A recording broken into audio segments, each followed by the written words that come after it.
Powered by the Montana Television Network. This is the 5:30 News on Q2, Montana's news leader. Good evening and thanks for joining us. I'm Russ Riesinger. Janelle has the evening off.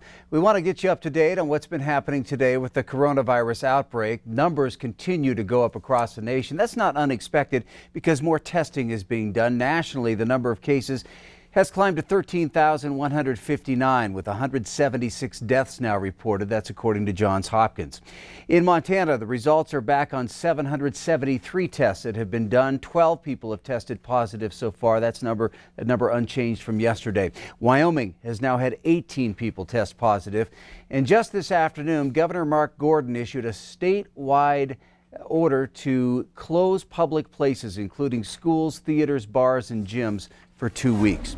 Meanwhile, Montana Governor Bullock issued a travel advisory for all Montanans who have recently traveled internationally to self-quarantine for 14 days after returning to the state. Bullock says, quote, prevention is our best tool for combating COVID-19. The ability to slow new infections is in our hands, and our friends and neighbors are counting on us to do the right thing. And Red Lodge Mountain is closing for the rest of the season in response to quickly changing coronavirus recommendations. General Manager Jeff Schmidt says, quote, this decision weighed heavily on our hearts. However, we feel strongly about doing our part in controlling the spread of COVID-19.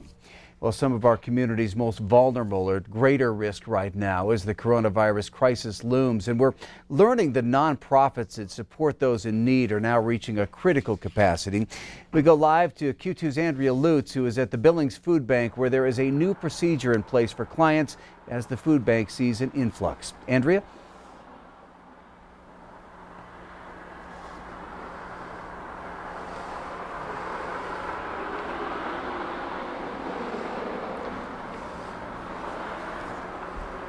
All right, obviously, Andrea is having some problems hearing this right now. Can we go ahead and go to her story?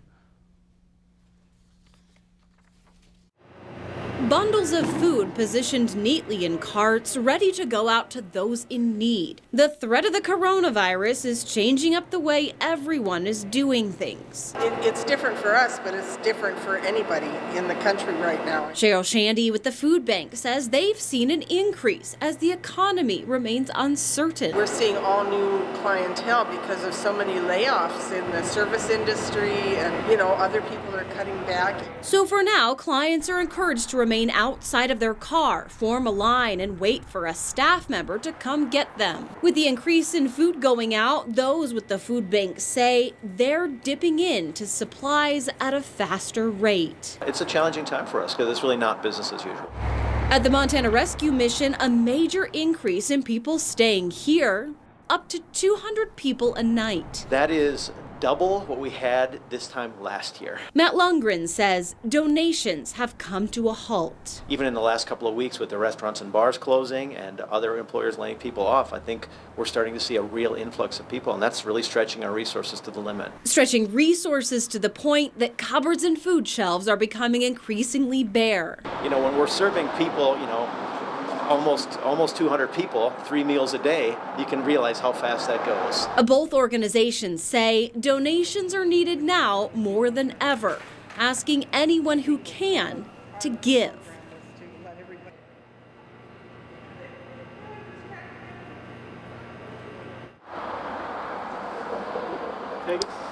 All right, and of course, Russ, as you know, these are very different times for everybody who is dealing with the coronavirus.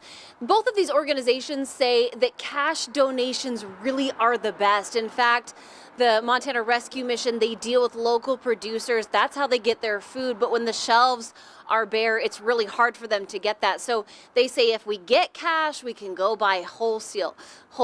And as you know, just everything is an evolving thing in the community. It's always best, though, to help one another out. All right, Andrea Lutz reporting live tonight in Billings. Thank you, Andrea. Tumbleweed, a group that serves homeless youth, and it's seeing a growing need for food as well. Their team is actively responding to the increasing demand while following all CDC COVID-19 safety standards. A few items that are really needed: pasta and sauce, instant mashed potatoes, canned tuna fish, canned chicken, bread, veggies and fruits, most non-perishable food items. Now, Tumbleweed food box distribution and food donation drop-off is located at 505 North 24th. Food donation drop-off is Monday through Friday from 1 until 3 p.m. Food box pickup is each weekday from 9 a.m. until 11 a.m. And there are some specific guidelines to follow.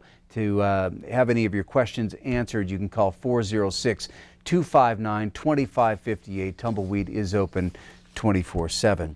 Now, if any of the pickup or drop-off times do not work for you, Tumbleweed will try to assist. Family Services is also seeing a big increase in need, and you can join us on Montana This Morning tomorrow for more information on how you can help. Well, senior citizens taking advantage of the new special shopping hours site at Albertsons stores. This was the parking lot at the 13th and Grand location in Billings this morning. Every Tuesday and Thursday morning now from 7 until 9 a.m. The stores are open to seniors, pregnant women, or anyone with a compromised immune system. Today was the first day that they rolled out the special shopping hours. They're asking everyone else to avoid shopping during these times. The carts were all clean and ready for us. The clerks were more than helpful if you needed help with anything. So I'm pleased with it. It was very nice that they did this for senior citizens. Those special hours are in effect at all 2,200 plus Albertsons Company stores nationwide. Well, Governor Steve Bullock released additional guidance on public K-12 school closures today. At this time, there is still no decision on whether future closures will be put in place. Should the public school closures last beyond the 2 weeks, students would not be required to make up the lost time if the district followed the directive to provide meals for students, remote learning, and other customary school services. Superintendent Greg Upham said that they had food on day one and expect to have hot meals by next week. Districts will receive all normal budgeted state payments and are holding a board meeting to discuss activities, facilities, and food services, as well as the emotional aspect of those closures. Having been a high school principal for a long time and a parent, there are some of those milestones that are normal, that aren't normal now. We'll just have to work through it. As I said, with our students reaching out and saying they miss their classmates and they miss their teachers, that says it all, really, that there are going to be some milestones that don't get reached. But in the end, we are in unprecedented historical times, and so, but we'll be able to take that with us, right? So, one day at a time. Upham says that at this time they have around 1,700 electronic devices in process and asks families to reach out to School District 2 if they have not been contacted. Well, schools are working hard to make the transition to an online-based learning platform, and among those is SKYVIEW High School. Principal Deb Black tells us that they are currently allowing students to come in and check out all their necessary school supplies, such as textbooks and laptops. According to Black, the transition has been smooth and students are able to log in online and complete all necessary coursework. This time they are set up for one more week of online learning, but are prepared for more time if needed. This is how students learn now. It's the online piece. It's not the sit and get piece that I grew up with. And I think we're going to see more and more of this. And as teachers get more comfortable with doing this with their students, I think that's going to be real helpful too.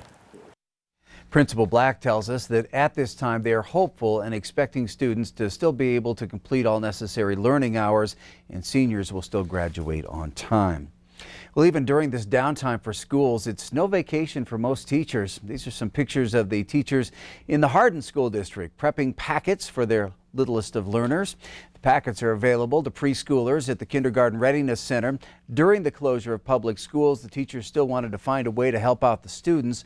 They're also lending a hand, handing out bagged breakfast and lunch to kids across the district. Those are available Monday through Friday at different sites throughout the day, and anyone 18 and under can pick one up. You can visit the district Facebook page or website for those times and location. And the Boys and Girls Clubs of Yellowstone County will open their main clubhouse Monday to club members who are homeless, have parents who are first responders, or work at one of the hospitals here in Billings. President and CEO Brian Dennis said the club leadership decided to step up and care for its most vulnerable members, especially during this time when public schools are closed. We have decided that the greater risk, in our opinion, is to not provide some level of service to these families and these kids who need us most. We think we can do it safely. We've been in consultation the entire process with Riverstone Health and the health officials over there to try and create an experience that is not only beneficial to the kids, but is as safe as we can make it and mitigates any risk from illness. Well, when it opens Monday morning, the club will implement new safety guidelines and social distancing procedures approved by County Health Director John Felton. Those steps include temperature taking twice per day for both kids and staff, as well as limiting group sizes and interactions between club members. We're providing the traditional club experience, but doing it with an extra layer of effort and safety. You know, we're going to have a nurse here, a school nurse, and we're going to be taking temperatures, you know, and we're going to be watching kids real close, and we're going to leave spaces vacant so they can be cleaned multiple times per day. You know, all the different things that the team has thought about to make sure that we're doing as much as we can as safely as we can. The Boys and Girls Club operates 5 clubhouses in Yellowstone County, but 4 of those clubs are school-based, and all the clubs have been shut down since schools closed this past Monday. As for how many kids the club could end up caring for, Dennis said it's preparing for up to 100 kids to begin with an eventual capacity of 150. Well, tonight at 9 on the CW, we will be bringing you an extra half hour of local news. You can catch the MTN 9 o'clock news on the CW. That's 2.2 off air and 511 on Charter Cable. Still to come on tonight's 5:30 news, dogs and cats can't catch the coronavirus, but it's still having a big impact on the animal shelters that care for them. We're going to let you know what you can do to help. And in sports, we catch up with NFL great Jan Stenerud, reminiscing about his days on the slopes at Montana State. And coming up in weather, it's been flurrying and snowing all day in the Billings area, but we do see some clearing skies by Glacier. That's our weekend weather coming your way. We'll talk about it coming up. You're watching MTN News with Janelle Slade and Russ Riesinger. Storm Tracker weather with Bob McGuire. And sports with Scott Green. This is the 5:30 news on Q2, Montana's news leader.